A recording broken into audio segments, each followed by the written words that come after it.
Empezamos, como siempre, con una oración.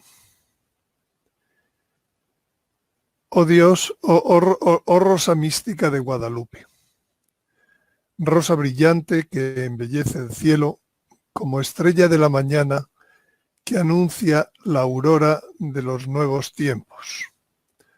Madre corredentora, medianera y abogada, señora de todos los pueblos, dama blanca, reina de la paz y lirio blanco de la Trinidad Santa. Báñanos en tu río de luz admirable. Haznos espejo de tu corazón inmaculado y concédenos ser primicias del reino eucarístico de tu Hijo. Amén. Bien, pues vamos a empezar esta nueva sesión. Espero, que vayáis, que lo lográis ver con suficiente tamaño. Entonces, porque no consigo darle mayor tamaño aquí. Entonces, en el índice de lo que vamos a ver hoy, empezaremos por las razones del aviso, porque Dios manda un aviso a la humanidad. Y ese aviso que lo manda está profetizado en la revelación pública y en la revelación privada. Vamos a verlo.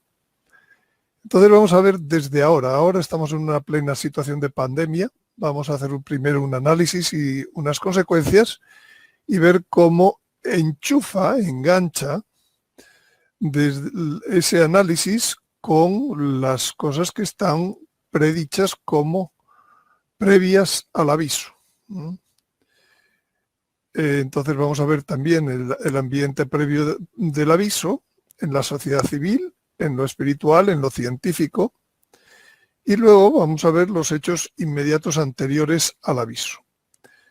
Estos tres hechos, simplemente por el volumen del tema que, al preparar la charla ha quedado, pues no caben en la sesión de hoy. Al final diré cómo hacer una extensión para el sábado próximo, en donde hablaremos de estos tres temas: el ataque nuclear a Irán, la invasión de Gog y la huida del Papa de Roma. Pero sí hablaremos del plan de Dios, cómo Dios trabaja en lo oculto a través de unos apóstoles especiales.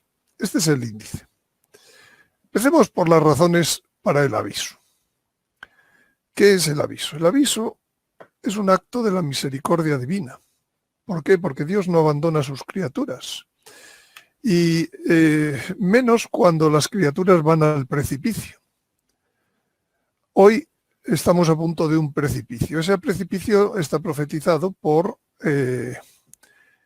el Apocalipsis, con un acertijo de las 8 cabezas de la bestia. Realmente son 7 más 1. Y entonces el octavo reino es una cabeza que dice que es de los 7 y camina hacia su destrucción. Pues este es un precipicio. Estamos a punto de entrar en este octavo reino profetizado y vamos hacia la destrucción. Es un reino global, etcétera, que ahora iremos viendo. Y vamos a la destrucción. Pero también en otro capítulo del profeta Daniel habla de unas bestias del fin de los tiempos. Y resulta que hay una cuarta bestia o cuarto imperio que dice que es terrible, espantosa, extraordinariamente fuerte, que tenía grandes dientes de hierro con los que comía, descuartizaba y las sobras las pateaba con las pezuñas. Esto es parte de este precipicio. Vamos a un reino que por un lado se nos dice que camina hacia la destrucción, por otro lado dice que pateaba todo.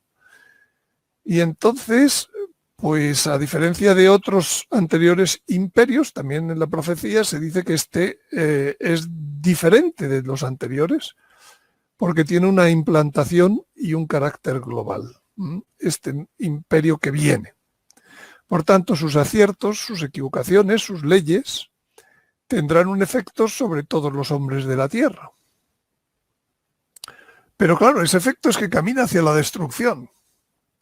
Entonces Dios, antes de que nos llegue el precipicio de la destrucción, dice, voy a avisaros, voy a deciros algunas cosas que no estáis teniendo en cuenta, porque cuando llegue este reino, si no las tenéis en cuenta, vais a ir a la destrucción. Ese es el motivo del aviso. Entonces, este es un nuevo imperio que viene global, mayor que todos los anteriores en la historia, y entonces Dios, que no deja de trabajar, como dice San Juan, mi Padre, dice nuestro Señor, mi Padre no deja de trabajar, siempre está trabajando. Segundo, dice, Él apacienta su rebaño como un pastor, dice Isaías. Hizo al pequeño y al grande y de todos cuida por igual.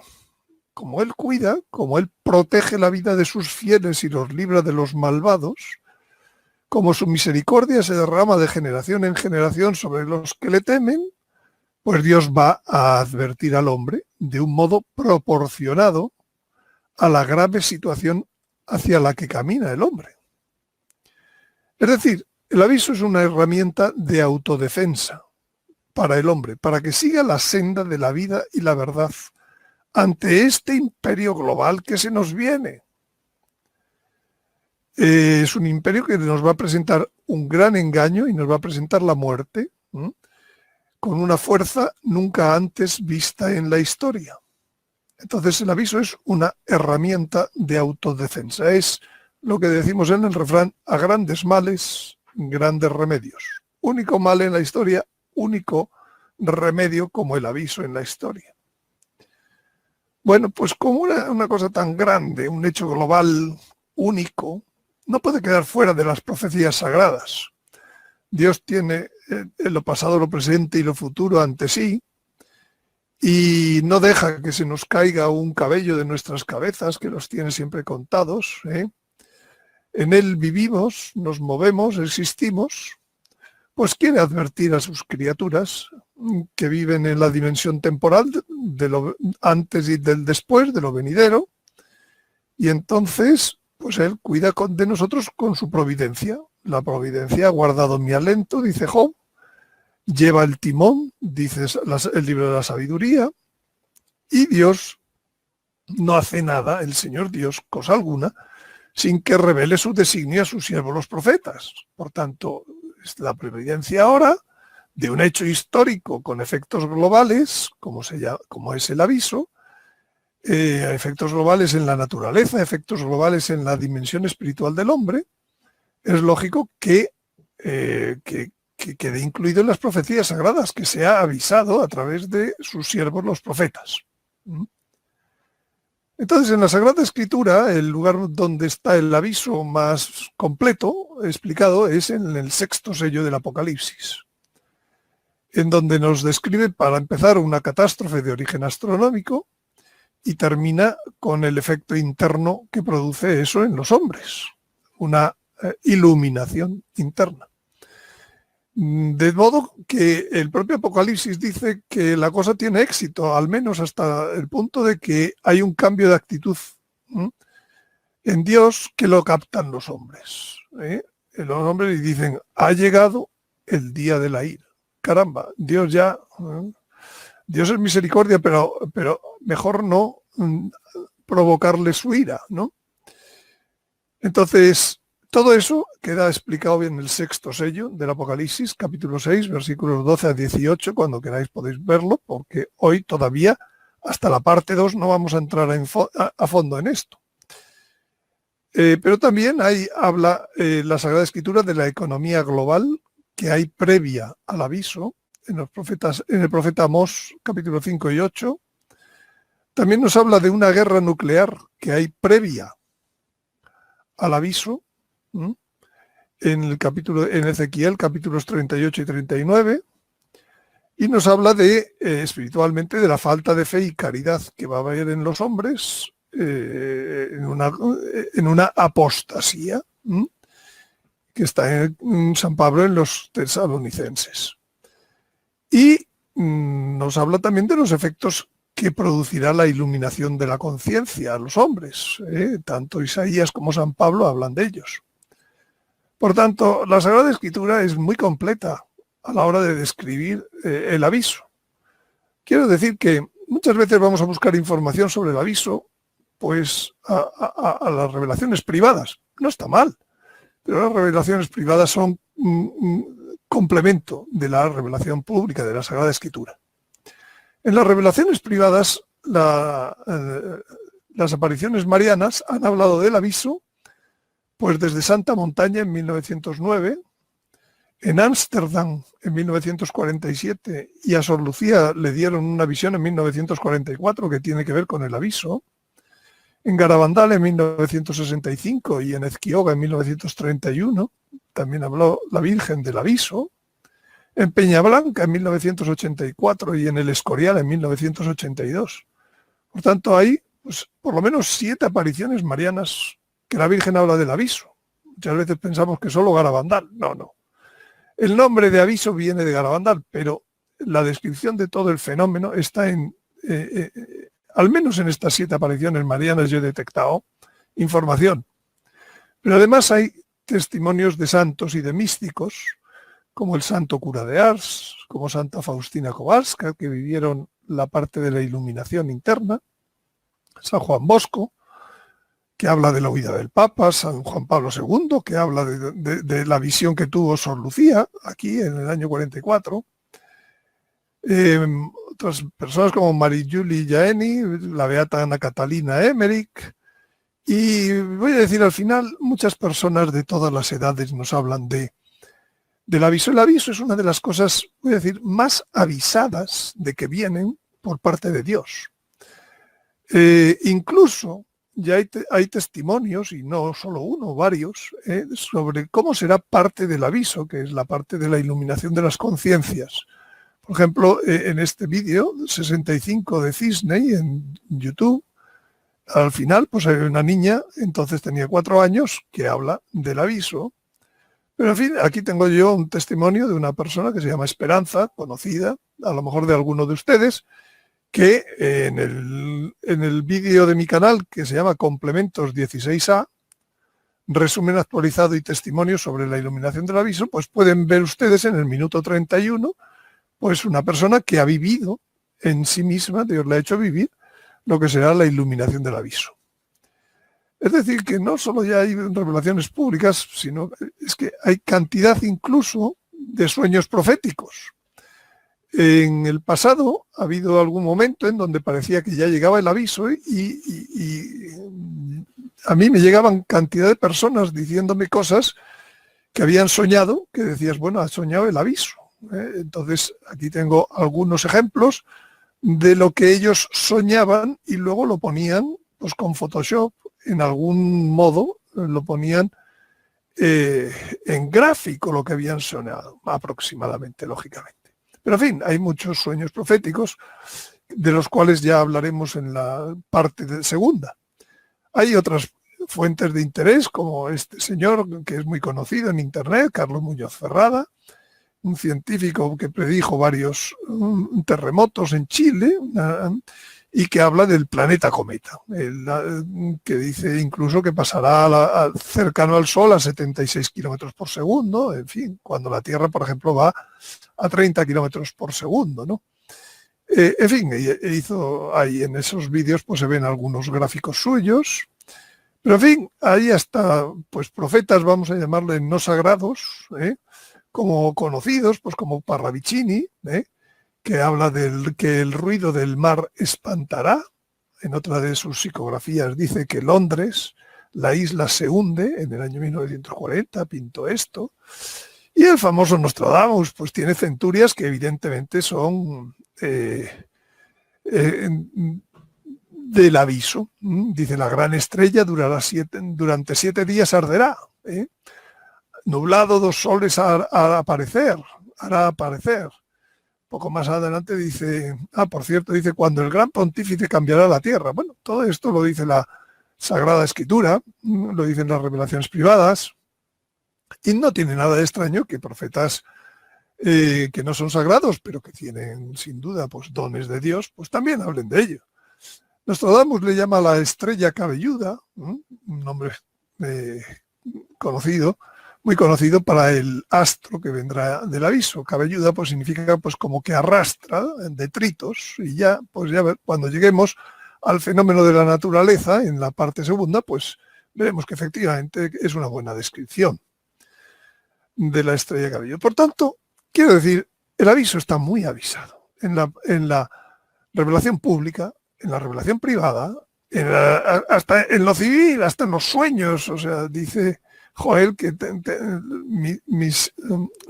la gente joven tendrá sueños, la gente anciana tendrá sueños. Pues efectivamente.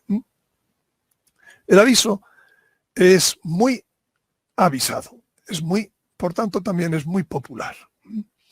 Y el nombre de aviso también ha terminado imponiéndose al de otros como iluminación, sexto sello, etc. Bueno, pues vamos a hablar entonces en dónde estamos, la pandemia, que es como ya entrar en la cuesta abajo que nos lleva hasta el aviso, que a su vez el aviso es la cuesta abajo que nos lleva hasta el imperio del anticristo, y finalmente la derrota del anticristo, la nueva época, la venida del reino eucarístico de nuestro Señor, y una nueva época en donde serán radicalmente nuevas todas las cosas, y será un reino de paz con 3 nuevos órdenes, como ya hemos hablado muchas veces. Por tanto, empecemos por la pandemia, que es como el primer pasito que nos empieza ya a conducir hacia ahí. Voy a ir haciendo algunos, análisis, ¿no? El primer análisis es el de la cascada política.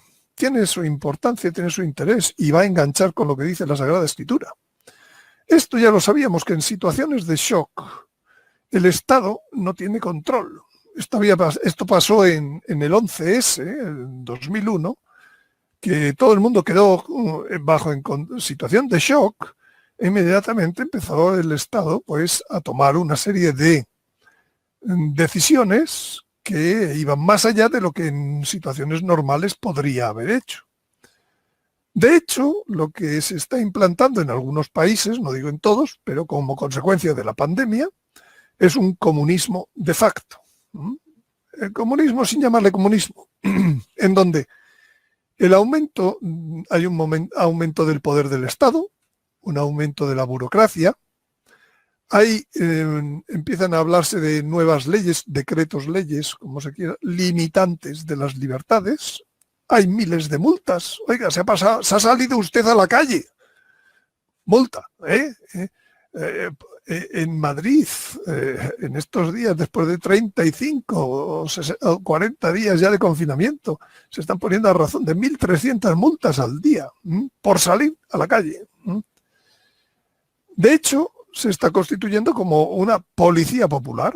Los ciudadanos, los propios vecinos, obligan al confinamiento. Si ven a alguien por la calle, empiezan a gritar, empiezan a decir, que te has escapado, que te tienes que meter en tu casa. Hay una verdadera policía popular. Hay una censura de prensa y de las redes de Internet. No sé en otros países, pero en España pues se ha limitado WhatsApp muchísimo y surgen con relativa frecuencia también pues avisos de que, oye, esto está conculcando las buenas formas que debes mantener en WhatsApp, o que debes mantener en Facebook, o que debes mantener. Entonces empezamos ya con una censura que no estaba hasta ahora, y también una desinformación de la realidad de la pandemia. En España ahora mismo y en otros países, el principal problema es saber cuántos muertos ha habido, porque es que solo se han contado la mitad de ellos, porque solo han pasado por los hospitales una parte de las cosas, y entonces realmente es que no sabemos. Y entonces pues se esfuerzan no ya en que lo sepamos, sino en que no lo sepamos, porque si sabemos la verdad, pues a lo mejor ellos lo toman como una forma que puede ir contra su control, contra ese aumento de poder del Estado. Una cosa es cierta, y es que no hay estudio en muchos países sobre alternativas al confinamiento para luchar contra el contagio de este virus. cuando en muchos países se ha demostrado que el confinamiento no tiene en absoluto nada que ver con los resultados de la pandemia. No en uno ni en dos, en muchos. Luego, si quieren, intentaré hacer un repaso a las cifras oficiales que están en webs. Pero además es que hay un desmantelamiento de la economía. Lo que en Venezuela, en Cuba, hemos visto que se ha hecho, pues ahora se está consiguiendo o se va a conseguir en meses en países pues eso, como España, que era la 10ª economía mundial, etcétera. Grandes economías se van a lograr desmantelar y llegar a niveles de pobreza increíbles con gran rapidez. Comunismo de facto. Por supuesto, hay un endeudamiento público ilimitado y un endeudamiento privado favorecido. Y ya se sabe que cuando uno es deudor de otro, es esclavo de otro. ¿De quién va a ser aquí esclavo? Pues ya veremos. Y por supuesto hay una falta de planificación posterior total, tanto de lo agrícola como de lo industrial, de los servicios, de todo. Y empieza ya a los runrunes de expropiación de empresas, de inmuebles. Bueno, en España ya se han dado los primeros decretos de poder utilizar para fines de atención social, pues inmuebles que estén sin uso. O sea, quiero decir, esto es un comunismo completo, y dentro de poco va a terminarse pues con el cierre de fronteras, con el famoso telón de acero, ruptura de pactos internacionales, etcétera. Y esto llevado a distintos países. ¿Por qué? Simplemente porque hay una pandemia y se ha producido con la pandemia, voy a decir, voluntariamente, una situación de shock que no se había producido en pandemias anteriores. Pero ahora sí, se ha aprovechado para hacer un shock inducido por las redes sociales y los medios de comunicación. ¿Cómo? Mostrándote cada segundo el número de muertos, el número de infectados. Les voy a decir algunas pandemias anteriores el número de muertes para comprenderlo. En 1918, la gripe mal llamada española tuvo 50 a 100 millones de muertos y 1/3 de la población mundial fue infectada. Para la referencia es que en este momento vamos por 2.150.000 muertos en esta pandemia. En 1957 hubo 1 millón de muertos en la pandemia que hubo. En 1968 se duda entre 1 y 4 millones de muertos. En el 2009 hubo 1.400 millones de infectados. Vamos por 2,2 millones en este momento. ¿Ustedes recuerdan estas pandemias? La del 2009, la del SARS. ¿Fue aquello terrible? ¿La pasamos con tremendo? Pues todavía hubo más muertes de las que hay hoy todavía. Hoy estamos en esto, en 150.000 muertes.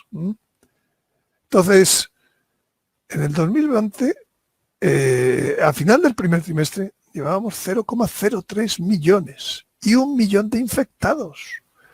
¿Cómo es posible que esto haya podido producir un shock que no habían producido las anteriores? Pues sencillamente porque estamos todos los días enseñándote el contador de muertos. Voy a decirles algunas otras causas de muerte en el primer trimestre de este año en el mundo, para que vean un poco. Por ejemplo, el hambre ha matado en el primer trimestre a 3,5 millones de hombres. Como 100 veces más que el coronavirus. 100 veces más. El cáncer ha matado a 1,9 millones. ¿Van viendo ustedes? El SIDA ha matado al triple que el coronavirus en este primer trimestre. La influenza, pues como el triple, porque son entre 0,03 y aquí ya es 0,1 millones. Entonces díganme ustedes si tiene sentido que las únicas noticias que hay son del coronavirus. Se han acabado otras noticias. Todo es dependiente del coronavirus. ¿Por qué se ha producido este shock? Este shock ha sido inducido. ¿Para qué? ¿Para quién? Ahora iremos viendo si las profecías nos dan alguna idea. Aquí tenemos cómo con soluciones distintas hay resultados muy diferentes. Por ejemplo, para el día, esto era para el día, si no me equivoco, día 9, no, día 14 o día 13. España tenía, por millón de habitantes, es la mejor forma de comparar de los fallecidos. ¿Cuántos fallecidos tenemos en distintos países por millón de habitantes? Por ejemplo, en España, que han puesto una confinación, pues un confinamiento hace ya 6 semanas, desde el día 9 de marzo, pues tenemos 380 muertos por millón de habitantes. Hoy esta cifra ya es 417, lo he mirado antes de empezar, para que se hagan una idea, pues va subiendo, estamos en 417. En Italia, pues un poco menor. Bélgica es una población pequeña y entonces pues tienen muchos casos y entonces está subiendo. Francia, Reino Unido tiene menos de la mitad que España. Sí, Boris Johnson ha caído y ha estado en la UCI, en el hospital, ¿no? Pero no tiene sentido, o sea, que se le critique sus no medidas cuando aquí con medidas se tiene el triple en España. En fin, y voy a decir un caso, Suecia. Suecia tiene en este momento pues la cuarta parte que España y permite circular libremente. ¿Ven ustedes que esto del confinamiento, esto de te llevo a una situación, es aprovechar cómo uno genera el shock? Y no solo Suecia, Alemania, Portugal y Corea del Sur, que no entran ni siquiera en estos niveles, no tienen confinamiento obligatorio y su mortalidad es muy inferior. España y Portugal, como ustedes saben, tienen una frontera común. Y Badajoz está en la frontera. Al otro lado de la frontera, ¿cómo es posible que al otro lado de la frontera haya 10 veces menos de muertos que a este lado de la frontera? ¿Qué ha pasado? Aquí no hay nada. ¿Es que el virus no sabe saltar fronteras? Preguntaban el otro día en programas de radio. Entonces, aquí pasa algo más. Hay soluciones distintas. A algunos países le están aplicando soluciones distintas. Bueno, voy a decirles más. Países que somos pues muy parecidos, ¿no? Como España y México.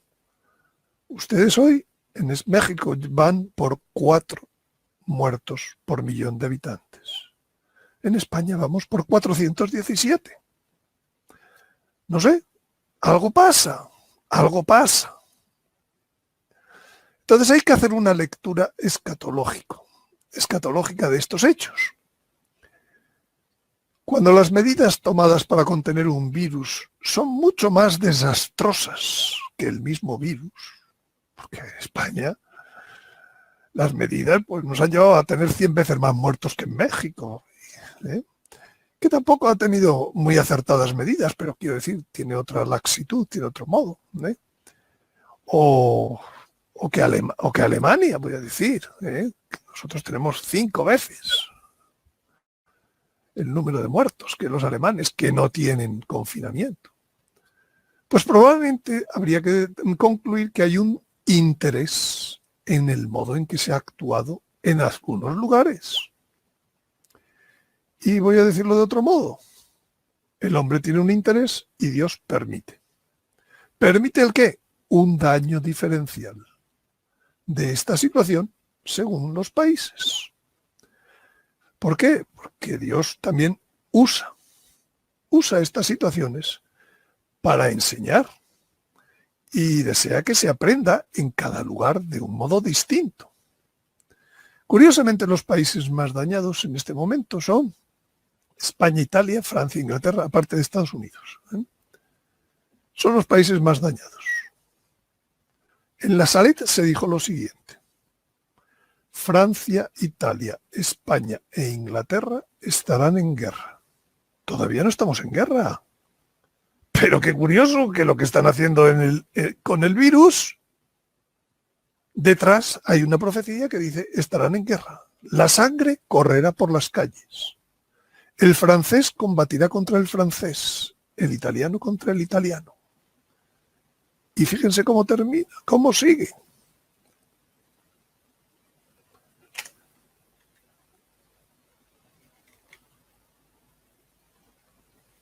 Luego habrá una guerra general que será pavorosa. ¿Ah? Otros profetas le llaman invasión de Gog. ¿Ah? Luego, ¿no será que esto me está diciendo que con la pandemia se está preparando en estos países para que haya una situación de que la sangre corra por las calles y eso debilite a estos países de modo que habrá una guerra general pavorosa de invasión de esos países? No sé, es un análisis. Si los hay mejores, estoy encantado de escucharlos. Es que la gente desconoce las profecías, desconoce la escatología. En Garabandal y en Fátima se ha dicho sobre España lo siguiente. En Garabandal, cuando vuelva el comunismo, estamos en el año 64, 65, el comunismo ha sido vencido en el año 39, en una guerra civil. Entonces, la gente no entiende. ¿Por qué te dice la Virgen? Ah, no sé, dicen las niñas. La Virgen dice como cuando vuelva el comunismo. ¿Y qué es el comunismo? Ellas no saben lo que es el comunismo, no saben ni siquiera lo que significa la palabra. Cuando vuelva el comunismo. Ah, caramba. Ha vuelto el comunismo. No le llamamos comunismo todavía, o casi no se le llama comunismo. Pero también Sor Lucía escribe en 1943 a los obispos españoles diciendo que si no emprenden una reforma del pueblo y del clero, España, 1943, cuando hace 4 años que ha terminado una guerra, cuando se van a dar todavía muchos años de llenar los seminarios, de llenar, dice, si no emprenden una reforma, España volverá a ser castigada con el mismo instrumento que ha sido castigada, que es el comunismo. ¡Ah! Qué curioso. Entonces, Dios está permitiendo esto, pues para que algunos países vayan a ser castigados a través de... ¿Por qué? Porque no han emprendido una reforma, no se han convertido. Y esto también se ve desde el punto de vista espiritual. La pandemia. La pandemia, ¿qué es lo que han dicho desde el punto de vista espiritual las autoridades eclesiales en nuestro país, por ejemplo? Creo que en muchos países de Latinoamérica lo mismo. Primero, la legalidad y la salud.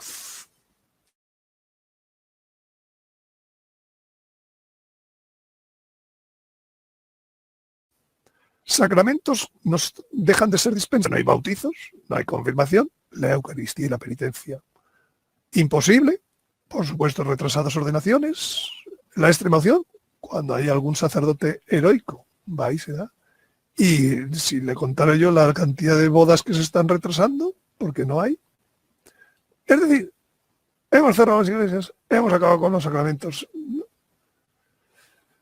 Y las últimas oraciones de los pueblos que yo he oído de cuando hacia el día 6 de marzo todavía podíamos ir a misa, eran para que vuelva pronto la fiesta y la alegría. Estas eran las oraciones que se decían, las oraciones del pueblo. Es decir, por fin se ha conseguido algo que de siempre, desde hace 3 siglos, la Revolución Francesa buscaba, el marxismo buscaba. La religión por fin está confinada al ámbito íntimo personal. Ya no ha habido Semana Santa en un país como España. Las calles vacías, gracias al confinamiento, que por otro lado en Suecia no hay confinamiento y no tienen tantos muertos. Pero aquí ha habido confinamiento y no ha habido Semana Santa y no hay sacramentos. No sé si será el objetivo del gobierno o de los que trabajan conociéndolo o sin conocerlo para ciertos objetivos del gobierno. Por tanto, cuando dice el Señor, cuando venga, habrá fe en la tierra, pues hay una falta de conocimiento escatológico para hacer este análisis de la situación. Fíjense en este otro, que es del día 9 de abril, hace una semana, en donde España, por supuesto, ya estaba de primero, Italia y Francia de segundo y de tercero, Reino Unido, los de la Salet íbamos en cabeza ya, en número de muertos por millón de habitantes. Fíjense qué curioso, ¿quiénes van en la cola? Polonia y Hungría. Polonia, bueno, la diferencia normalizada del número de muertos por cada millón de habitantes en los principales países de Europa. Un mes después de haber tomado las decisiones de confinamiento. Pues, ¿qué es lo que está pasando? Polonia decidió aumentar el número de misas. Hungría es la otra bestia negra de la Unión Europea por su cristianismo. Qué curioso. Tenemos 100 veces más, casi 100 veces más de los que nos han cerrado las iglesias que los que han abierto las iglesias. ¿Habrá que aprender algo de esta lección? Pues no lo sé, pero algo ha detectado el Papa Francisco, porque hace 2 días en su homilía, hace un día en su homilía, decía lo siguiente, en la casa, dice, la familiaridad con el Señor de los cristianos es siempre comunitaria. Sí, es íntimo, es personal, pero en comunidad. Una familiaridad sin comunidad, una familiaridad sin pan, una familiaridad sin la iglesia, sin el pueblo, sin los sacramentos, es peligrosa. Puede convertirse en una familiaridad, digamos, gnóstica, una familiaridad solo para mí, separada del pueblo de Dios. La familiaridad de los apóstoles con el Señor fue siempre comunitaria, siempre en la mesa, un signo de la comunidad. Siempre era con el sacramento, con el pan. Alguien me hizo reflexionar, decía el Papa, sobre el peligro que este momento estamos viviendo, esta pandemia, que nos ha hecho a todos comunicarnos religiosamente a través de los medios de comunicación. Incluso esta misa estamos todos comunicados, pero no juntos, espiritualmente juntos. Hay un gran pueblo, estamos juntos, pero no juntos. También está el sacramento. Hoy lo tienen, la Eucaristía, pero la gente que está conectada con nosotros, solo la comunión espiritual. Y dice, y esto no es la Iglesia. Es la Iglesia en una situación difícil que el Señor permite, pero el ideal de la Iglesia es estar siempre con el pueblo y con los sacramentos, siempre.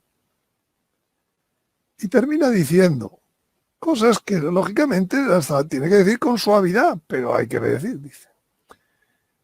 Entonces lo entendí, un obispo le escribió, dice, diciéndole, ten cuidado de no virtualizar la Iglesia.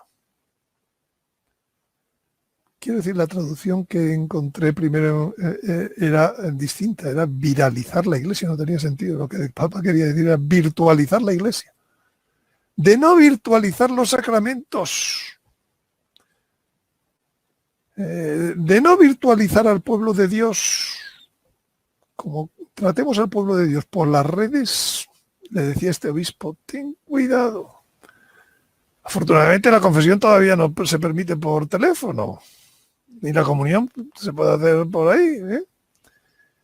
La Iglesia, los sacramentos, el pueblo de Dios son concretos. Es cierto que en este momento debemos hacer esta familiaridad con el Señor de esta manera, pero para salir del túnel, el Papa no quiere, pero no para quedarse allí. Familiaridad con el Señor en la vida diaria, familiaridad con el Señor en los sacramentos, en medio del pueblo de Dios. Sabían que era el Señor. Se refiere al Evangelio de ayer, los apóstoles en Galilea. Compartían todo, la comunidad, los sacramentos, el Señor, la paz, la fiesta. Que el Señor nos enseñe esta intimidad con Él, esta familiaridad con Él. Pero en la Iglesia, con los sacramentos, con el pueblo fiel de Dios. Quiero decir, virtualizar la Iglesia resulta que es otro modo de cargarse a la Iglesia, de meterla en la intimidad, de que no tenga una salida pública. Finalmente, de que la gracia no pueda ser impartida a través de los sacramentos. Esta homilía del Papa, yo la he interpretado personalmente, y soy yo, en algo que oí de una profecía de Juan Pablo II, que hizo Juan Pablo II, y que ya se lo he comentado alguna vez en estos meses pasados. Esta situación de confinamiento obligatorio que impide la libertad de culto, es lo que impide. Las autoridades eclesiales prohíben, de hecho, recibir los sacramentos, especialmente la Eucaristía y la penitencia. De hecho, ha habido casos esta Semana Santa en donde se han aceptado los desalojos de templos. Lo contrario que hizo Juan Pablo II, cuando le dijeron a un párroco que cerrara su parroquia.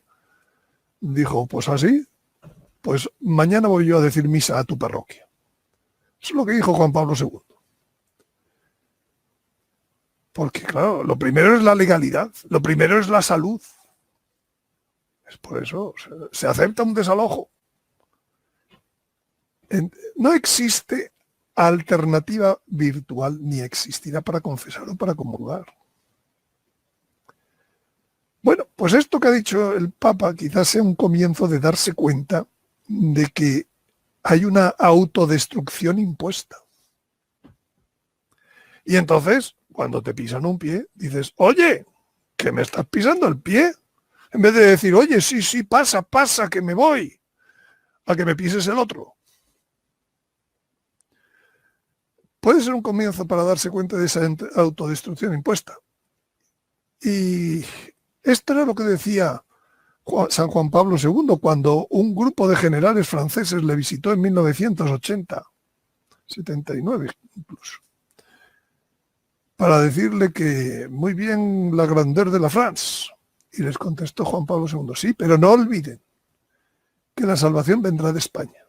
Y en esta ocasión, a diferencia de en 1936, cuando se dio la Guerra Civil Española por el comunismo, la República Comunista, en esta ocasión, a diferencia del anterior, en vez de que el primer paso lo dé el ejército, el segundo paso al que se une la Iglesia y después el pueblo, será al revés. El primer paso lo dará la Iglesia, a la que se unirá el ejército y después el pueblo. Pues me parece que esto que ha dicho el Papa ayer es que me estoy empezando a dar cuenta que me pisas el pie y voy a ser el primero en reaccionar. Claro, esto te va a llevar inmediatamente a la persecución. Pero la Iglesia, mucho me temo que no se va a quedar en el silencio. Cada día más se están dando firmas por internet para que se abran las iglesias. Cada día más los pastores se dan cuenta de que esto es una autodestrucción impuesta por un comunismo, sin llamarse comunismo. Por tanto, esto es lo que dijo Juan Pablo II. Y me temo que estamos en el principio de esa reacción que primero será la Iglesia, se unirá después el ejército. Y esto ocurrirá, como otras muchas veces, España va de primero, ya hablaremos ahora. Entonces, las plagas en la Sagrada Escritura es un castigo por la falta de confianza de los gobernantes en Dios.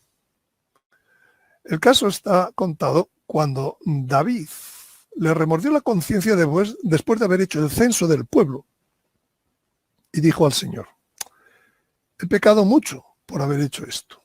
Claro, quería saber cuántos éramos, qué fuertes éramos. Hizo un censo, mandó a hacer un censo, pero cuando estuvo hecho dijo, ahí va. Esto no era confiar en Dios, esto era confiar en cuántos somos. ¿Cuántos hombres tengo para el ejército?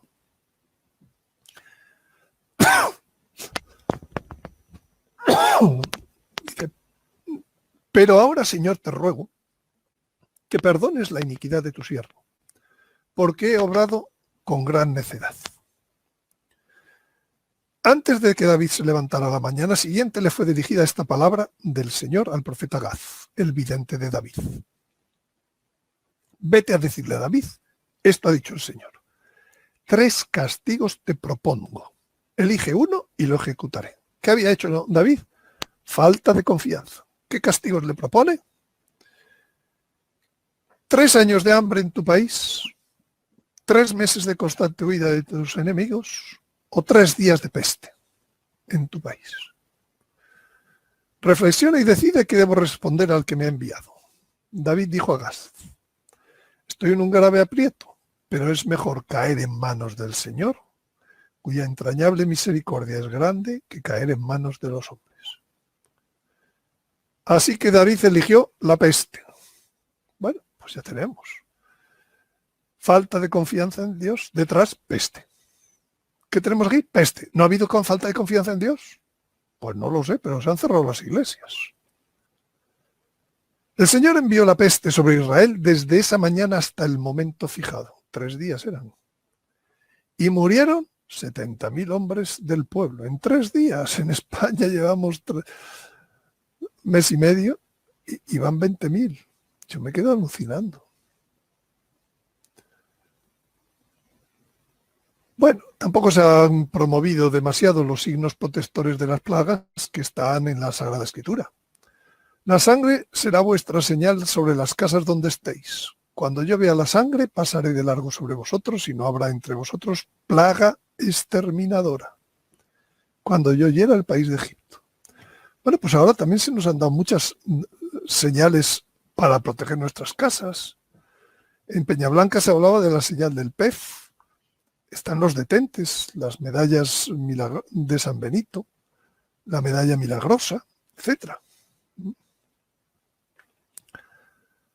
Pues esto no se ha propagado.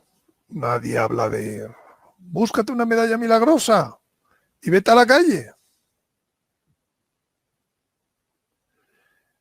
Bueno, pues ¿cuáles son los efectos consecuentes del confinamiento?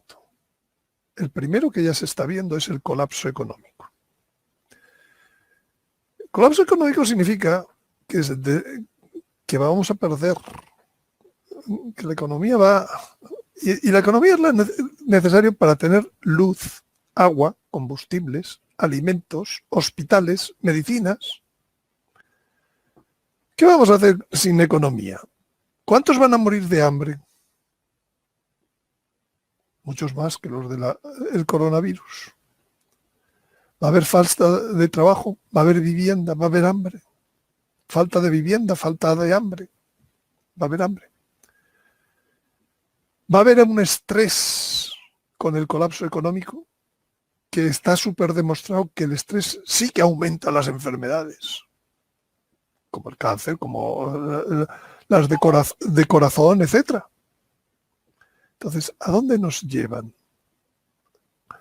Y a continuación del colapso económico va a venir el colapso social. Entonces ya veo la guerra, que el español contra el español y el francés contra el francés. Saqueos, violencia, inseguridad y el colapso del suministro espiritual. Estos son los efectos que nos vienen a continuación. Por este shock inducido de mostrarnos todos los días el contador de muertos. Y con la falta de sacramentos crecerá el egoísmo, el individualismo. No creo que aumente la vida espiritual con la falta de sacramentos. Bueno, esto curiosamente, a poco que se analiza un poco la historia de España en los dos últimos siglos, pues se ve palmariamente. En la República Francesa fue en 1789, fue anticristiana. De ahí inmediatamente entró el liberalismo. Y del liberalismo hubo una desamortización de lo primero a la Iglesia, las manos caídas, decían, como si no hubiera productividad. Entre 1800, el liberalismo llevó a la desamortización y llevó a la Primera República Española, que fue un liberalismo anticristiano con persecución sangrienta, entre 1873 y 1800. Siguió después de esa primera el liberalismo hasta que llegó un día en donde se instauró la Segunda República, 1931, que fue comunismo anticristiano, con persecución sangrienta también. Qué curioso, jugando a perseguir sangrientamente a la Iglesia, los liberales y los comunistas. ¿Por qué? Porque los dos son anticristianos. ¿Cómo era anticristiano la República Francesa? Esto solo se arregló cuando hubo una guerra civil y se volvió al sistema cristiano. Pero cuando murió la persona que llevaba todo aquello, iniciamos una democracia. De nuevo, una primera etapa de la democracia, desde 1970 hasta el 2004. Un liberalismo anticristiano que impuso las leyes del divorcio, el aborto, la ley de género. ¿Por qué? Cambió una cosa. Este liberalismo no hizo persecución sangrienta. Persiguió de otro modo. Si tenías 3 hijos, 4 hijos, ya estabas mal visto por la sociedad, etc. Y ahora hemos llegado a la segunda, a la repetición de la historia. En la segunda etapa de la democracia, entre comillas, estamos en un comunismo anticristiano, en donde se está discutiendo la ley de la eutanasia, ya se han dado decretos de antipropiedad privada y ya veremos si se puede continuar sin persecución sangrienta. Porque sería lo que les gustaría. Pero me temo que va a haber respuesta, como decía Juan Pablo II. El factor común de esta historia que se repite es el anticristianismo. Y es un factor común que trabaja en dos ideologías con el mismo fin. En España, hoy tenemos la infiltración comunista que ha sido alentada por el liberalismo, con la financiación en televisión, en redes. ¿Quién la ha financiado? El liberalismo.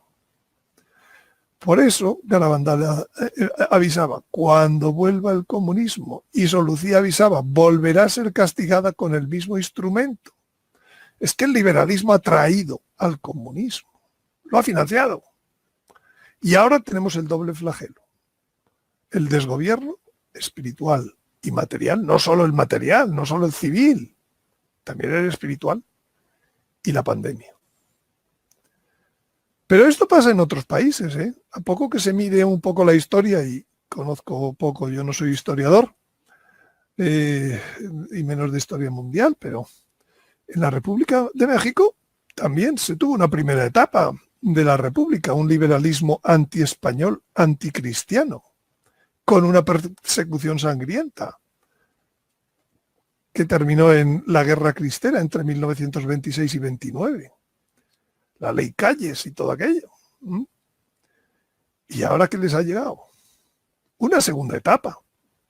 ¿De qué? De comunismo anti-español, anticristiano. Y ya veremos. Pero las profecías dicen que habrá sangre. Como en España las profecías dicen que habrá sangre. Me temo que la persecución va a ser también sangrienta cuando llegue el comunismo. Entonces, bueno, lo que ocurre en Tarsis se dice que a nivel global ocurrirá. El desgobierno civil, hemos pasado de la democracia a ya un sistema actual autocrático, impuesto en un mes sin problemas. Que esto es lo que será el sistema del anticristo en el mundo, un sistema autocrático. de la revolución anunciada en la Salet Kioga, pues vamos a ir a la guerra de Gog y después a Armagedón, la gran batalla. La solución de todo esto terminará siendo el reino de Cristo. Aparecerá el Hijo varón y la ley saldrá de Sion. Eso es lo que dice la profecía. Del desgobierno eclesial, ¿a dónde vamos a ir? Ya estamos en la apostasía, ya estamos en el cierre de iglesias, en la falta de acceso a los sacramentos. Pues vamos a llegar a un papa asesinado, a un falso profeta y a una persecución del anticristo, que provocará el anticristo. ¿Cuál será el arreglo? Un resurgir espiritual. ¿Por dónde empieza? Por unas primicias, por 2 testigos, Elías y Enoc. Y para llegar a la iglesia de Juan, la nueva época. Cuando civilmente se arregle de un modo, como hablábamos el mes pasado, efectivamente, espiritualmente se arreglará también. O las 2 cosas. ¿Y cuáles son los flagelos divinos? Pues la pobreza, que trae el hambre, la peste, los desastres naturales que todavía no llegamos, todavía no hemos visto demasiado. Por astros, terremotos, volcanes, mares, inundaciones, fuego. ¿Cuál será el arreglo? Pues el arreglo será la nueva tierra. Bueno, pues dice el capítulo 38 de Ezequiel que la invasión esa gran guerra, esa que viene detrás de estas revolucioncitas que va a haber, la invasión será para rapiñar. Pues ¿qué es lo que trae la pandemia? Trae una recesión económica. Y una recesión económica que estamos viendo que es diferencial. En algunos países es menos que en otros. En los países en donde se está contando a todas horas el muerto, la recesión va a ser más Pero también Magog, que Rusia está siendo deprimido por los bajos precios del petróleo. Por tanto, Magog necesita rapiñar. Y va a venir a rapiñar en un momento de recesión económica. Pero también dice la Escritura que la invasión, esa guerra que nos viene después de estas revoluciones y después de esta recesión, dice que será en respuesta a un ataque nuclear. ¿Por qué? Porque el primer aliado de Magog se llama Elam. Y Elam va a sufrir un ataque, según dice el profeta Zacarías, de tipo nuclear. Capítulo 5 de Zacarías. Entonces, esta invasión, como es respuesta a un ataque nuclear, va a utilizar armamento nuclear. Y entonces nos vamos a entrar en un tema que va más allá del rapiñar. En un tema que podemos destruir la tierra. Y entonces Dios intervendrá. Ahí viene el momento del aviso, después del milagro.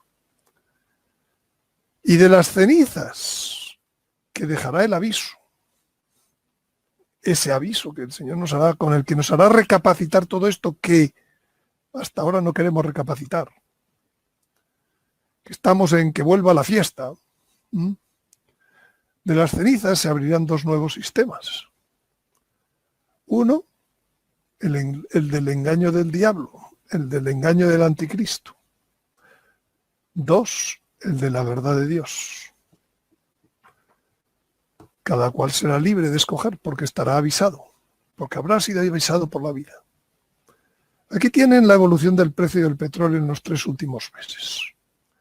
Hace poco más de un mes, una caída tremenda.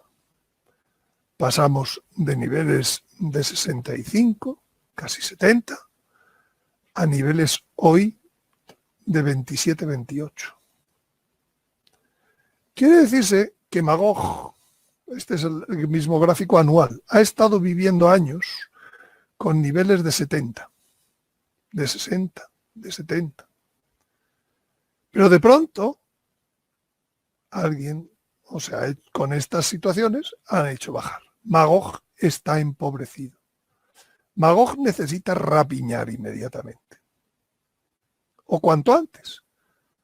Ahora está siendo muy atacado por la pandemia, entonces a lo mejor espera un poco, pero...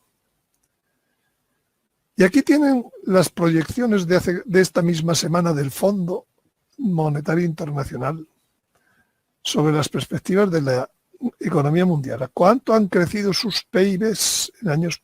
Aquí tengo primero Estados Unidos. Va a pasar de 2,3 a 5,9. 8 puntos de diferencia. Estados Unidos. En la zona euro, pues aquí tienen a España. 10 puntos de diferencia en un año, en unos meses. Aquí tienen Italia, 9,5. Aquí tienen Francia. Es que parece que está perfectamente hecho este tema para caer en lo que estamos cayendo. Y aquí tienen otra serie de países, por ejemplo, Rusia. Sin embargo, Rusia no va a caer 10 puntos. Cae unos 7, no llega. Y México cae también unos 6 y pico. Al final todo está en el mismo esquema, es lo que estoy viendo. Bueno, pues con esto hemos terminado el tiempo de charla, llevamos 3 horas y media. Entonces, no hemos tratado todavía de algunos temas que van a surgir antes del aviso. Entonces, ¿cuándo voy a tratar de esos temas? Pues voy a tratar en una extensión de esta charla el próximo sábado 25 de abril del 2020. Los 3 temas son el ataque nuclear a Irán, la invasión de Gog y el Hama a Centroeuropa y la huida del Papa. Estimo que en 2 horas podré tratar las 3 cosas. Quizás sea más de 2 horas, pero en fin, lo iré viendo conforme tenga el material terminado. Porque no quiero dejar de retrasar un mes, llegar al momento de enseñar el aviso en sí, la catástrofe que espera y la iluminación de las conciencias que espera en todo su fondo. Entonces esa va a ser la charla de actualización de mayo. Por tanto, ahora en abril, como no hemos terminado el tema, pues voy a hacer una extensión de charla el día 25 de abril, el día 20. Para los asistentes a esta charla, voy a enviar a todos un correo con un cupón del 50% de descuento. El coste de la charla será el mismo que hoy, pero menos del 50% de descuento. Voy a enviarlo por email. Y finalmente, la parte 2 de la charla será el sábado 9 de mayo del 2020. Así que esto es un poco lo último. Si queréis, pues ahora, si tenéis preguntas, pues aprovechemos el chat y voy respondiendo.